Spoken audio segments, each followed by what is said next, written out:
Now at 6, evacuation orders in place in Central Oregon as more than 85 wildfires rip through the region. The conditions causing them to spread rapidly. And have you seen this little guy? I told our entire neighborhood that we had a chupacabra in the alley. So ahead on Sunrise, we're going to meet Jimothy, the raccoon, who looks a little different, but we love him. How he's taken the internet and Seattle by storm coming up. Plus. Poro chance to cross, hooks it in. Williams battling, knocks it down. It's free. It's a goal. It's Ferran Torres. And a massive way to end at Spain with the 1-0 win against Argentina to claim the World Championship. We have a recap from the World Cup final later this morning as your news at Sunrise starts right now.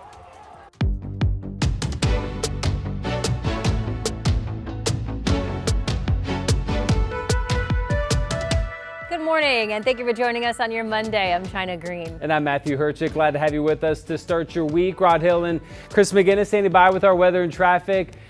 Rod, I was going to ask if you watched the final, but I know it was a major weekend in golf, so there was zero shot of that. It was. I watched golf in the morning. I played golf yesterday afternoon. My girls watched it at home. They've actually, my wife Grayson and daughter Natasha, they've watched quite a bit of the match activity the last, month? It's been a long tournament. Did you glean some from osmosis? Yeah, maybe. I was rooting for the Americas, which means Argentina, but congratulations to Spain. Here's a look at our rain moving up through Northern California, parts of Southern and Eastern Oregon. It's from a low that's going to be hanging out much of the week off the coast of California and eventually drifting northward up the coast. For today, here you can see in green, touch of light rain around Bend showing up on radar. We have cloudiness, but no rain chance in our forecast here in Portland on this Monday. Here are the clouds, and it's one of those days as we look from the Wells Fargo building, it's tough to tell how thick or how thin the clouds will be as the day progresses. 63 is the early morning number. There are the clouds from Providence Park. Temperature is 63 degrees as well. And your planner today, 75 degrees at noon. It's going to be on the humid side. And then we get up to about 89, I think, at 5 p.m. this afternoon. It was 85 yesterday. Here's Chris. Rod, thanks for that. Let's take you out to Hillsboro right there. That's Highway 26 out near Cordelius Pass Road, wide open. We are rolling along just fine on that side of town as we are through Tualatin. This is I-5 at the 205 interchange. That looks good. And last but not least, out to Troutdale we go, Interstate 84. These trucks here that are headed towards me, that's actually the eastbound direction out near Marine Drive. The westbound commute equally free and clear, guys. The drive times are looking A-OK for this hour of a Monday morning commute. Thank you, Chris. Gresham police are asking for help finding this missing 12-year-old. So take a good look at your screen right here. This is Ivania Bartlett. She was last seen yesterday afternoon near Southeast 6th Street and Hogan Road in Gresham. She was wearing a red jacket, black pants, and black and pink shoes. She's 5'8" and has her hair in braids. Anyone who sees her or knows where she is should call 911. Well, a developing story out of Cowlitz County. Police are now asking for help identifying a person's body after someone reported seeing it entangled in brush along the Cowlitz riverbank in May. The county's dive team recovered the body of a 40 to 50-year-old woman and this piece of jewelry. An autopsy was not able to confirm her identity. If you have any information, reach out to Kelso Police. This morning, one person is dead after a motorcycle crash in the Concordia neighborhood. That crash happened last night on the Northeast 33rd Avenue overpass to Northeast Columbia Boulevard.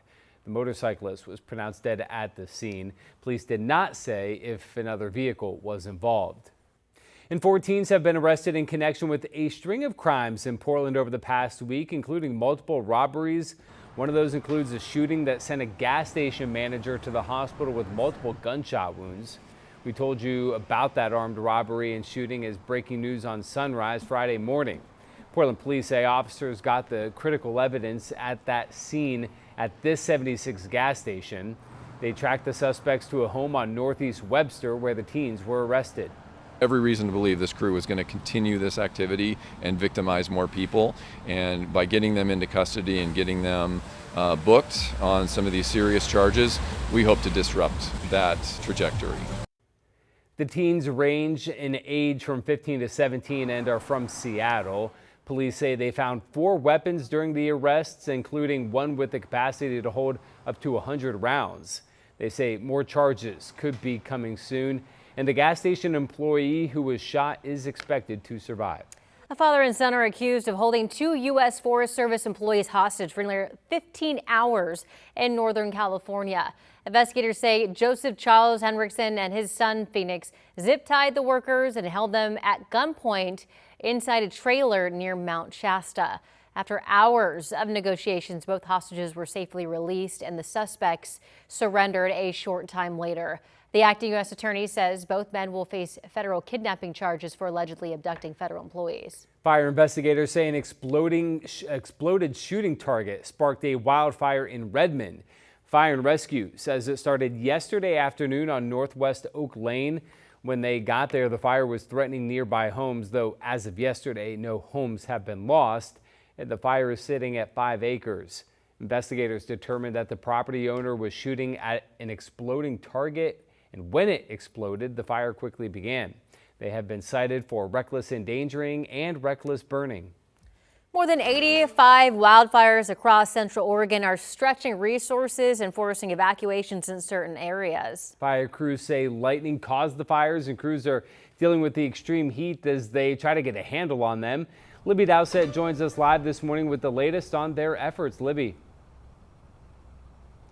Matthew, in China, the Oregon Department of Forestry says it's deployed its last incident management team. So staffing, they say, is a real concern should we have another big fire blow up in Oregon. Now, as for the current wildfires, they are burning in north central Oregon. Lightning moved through last week, starting those. Fire crews say this summer's extra dry conditions have led to rapid growth. Fire managers say they're seeing extreme fire behavior on some of the fires with conditions typically seen in September. We had a really light winter this year, and with that, we're seeing fuel levels that are a couple months ahead of maybe where they should be. We were anticipating these conditions. We're not enjoying these conditions by any means, so that we could prepare all we wanted, but that it is pretty tough out there at the moment. Wildfire Incident Command managers say they've seen concerning patterns with many of the fires, including the Brewer, Akawa Butte, and Pilot fires. However, the smaller 120-acre Pilot fire is 20% contained. Still no containment on the 7,000-acre Akawa Butte fire or the rapidly growing 18,000-acre Brewer fire. Crews say they're bringing in as much heavy equipment as possible, as well as hand crews, to try to hold those fires in their current footprints. An emergency management team has been brought in also to manage resources, including firefighters from California. But they warn everyone to keep a look on those evacuation notices. They can change rapidly, so keep an eye out for the changing updates. Back to you. Libby Dowsett reporting live this morning. Thank you, Libby. As wildfires rage here in Oregon and across the country, people are starting to feel the effects of all of the wildfire smoke. And health experts say that wildfire smoke, coupled with the warmer weather, can have a serious impact on heart health, especially for people with existing conditions like diabetes or asthma. For those at risk, it's recommended to stay inside as much as possible when the air quality is poor. If you do need to go outside in an area with wildfire smoke, take precautions here. Doctors say wear a mask or N95 to filter out some of that smoke. Stay hydrated if you have asthma, and take your inhaler with you. If something doesn't feel right, like chest discomfort or a racing heart, seek medical help. Grocers and retailers are pulling more contaminated lettuce suspected of causing the cyclospora outbreak, but the FDA is now saying the company previously at the center of the investigation, Taylor Farms, had false positives. The Washington State Department of Health says there are now 38 reported cases of cyclosporiasis. One person who tested positive spent time in both Washington and Oregon. Health officials are investigating the 3 cases exposed in both states who live in Klickitat, Snohomish, and King counties to find out what foods they may have in common. Oregon is still not reporting an increase in cases. Well, you may have seen this video circling around on social media. This is Jimothy, and he's turned into a Seattle legend in just days. A TikTok user took a video of Jimothy running, and it has gone viral. The attention has grown far beyond anything Kiana Hall expected when she recorded him during an evening walk. I thought he was a cat, actually, at first, and that's why I was recording, because I just love cats. He had come out from under a car, and I wanted to see what the cat looked like, and then I realized that wasn't the shape of a cat. Wildfire experts believe it has congenital spine condition that shortens his body. Neighbors say that he's been roaming the Seattle area for years. And the newfound fame has opened up some new doors for Jimothy. The University of Seattle awarding him an honorary doctorate. So now you can refer to him as Dr. Jimothy. And Seattle City Council member Alexis Mercedes Ring says there's a community celebration for Jimothy happening this weekend. On Sunday, Councilor Mercedes Rink will present a proclamation commemorating Jimothy Summer. It's also an event for local artists to show off their best Jimothy-inspired art. And this was the scene at T-Mobile Park in Seattle as the Mariners took on the Giants, but it wasn't just the baseball that had fans excited. Jimothy stealing the show during the salmon race, and of course, he had to win it. In case you missed it, the Mariners ended up beating the Giants 6-3. One thing about Seattle is they're going to take something that is very niche and they are going to run with it. We'll say she was quick to pull out her phone. I would have just ran because, like, that thing does not look like a raccoon. It looked like it had something. It looks like, yeah. You don't want it to bite you. And I would argue you can't love cats and love raccoons at the same time for obvious reasons.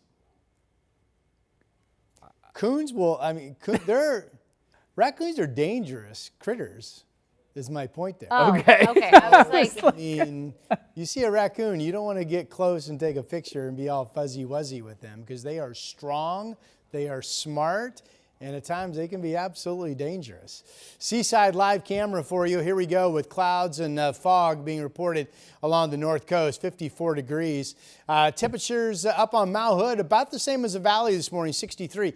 And the fact that you see cloudiness all the way up at the summit tells you that the clouds we have are not a marine layer, certainly not only a marine layer. We have clouds coming up from a low that's parked off the coast of California. The cloudiness extends across a good chunk of our state. Here's Hood River this morning. This is Indian Creek Golf Course. The clouds here are high because you can see the summit of Mount Hood pretty plainly. Here's a look at the cloud cover. A little bit of pretty color mixed in from the Shalem tasting room camera out in Sherwood. 61 degrees is the number there.